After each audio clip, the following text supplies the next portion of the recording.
সময় থাকতে, বয়স কম থাকতে ঘুরে ফিরে নিন। কারণ যখন ভাবছেন যে পরে ঘুরতে যাবেন, তাহলে তো আপনার শরীর অসুস্থ থাকবে, সব টাকা পয়সা রুখের নিচেই চলে যাবে, ঠিক না?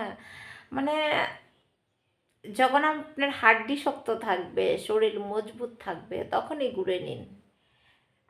সময় বের করে, মেন কথা হলো সময়টা বের করে আপনি ঘুরে নিন, ঠিক না? আহ অনেককে বলতে শুনেছি, অনেককে দেখে এই কথাটা বলেছি। কারণ ঘুরতে যাব, সংসারটা হোক, বয়স হওয়ার পরে হাতে টাকা পয়সা সবই আছে, কিন্তু শরীর তো আর দিচ্ছে না। ঘোরার হয়নি। পৃথিবীটা না দেখি, পৃথিবীটা না, যে দেশে থাকি দেশটাই না দেখে চলে গেছে ওই পারে। অনেক মানুষ আছে এমন। তাই বলবো, টাকা পয়সা কখন কি হবে না হবে এটা ভাবনা চিন্তা না করে সব জোগাড় করে ঘুরে নিন আগে। হাড্ডি শক্ত থাকতে, শরীরটা মজবুত থাকতে ঘুরে নিন, তারপরে দেখা যাবে কি হবে না। তখন একটা আফসোস থাকবে না যে আমি কিছু দেখতে পারি না, হ্যাঁ পারিনি, অনেক কিছু থাকে না, আমাদের ইচ্ছা আকাঙ্ক্ষাগুলো পূর্ণ করতে পারিনি। এখন তো টাকা আছে, তখন তো টাকা ছিল না, বা সময় ছিল না, ছেলে মেয়েদের পেছনে দৌড়াতে শেষ হয়ে গেছি।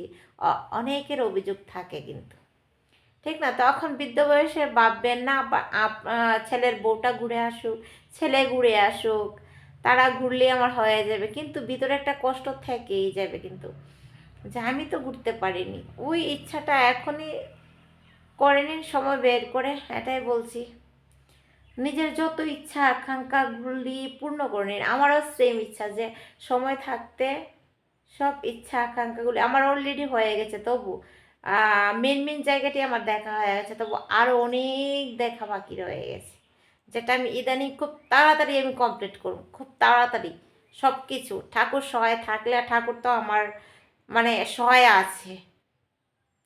বৃন্দাবন থেকে শুরু করে অলরেডি সব কানে যাব, ঠিক আছে? সব কানে যাব।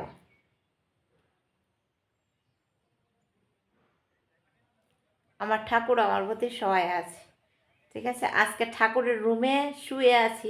এই ঘরে হয়তো কি মানে থাকে না, ঘুমায় না, কিছু না, এমনিই। তো আমি আজকে দিনের বেলা এখানে শুয়ে আছি, আর এখানে শুয়ে ভিডিওটা করছি।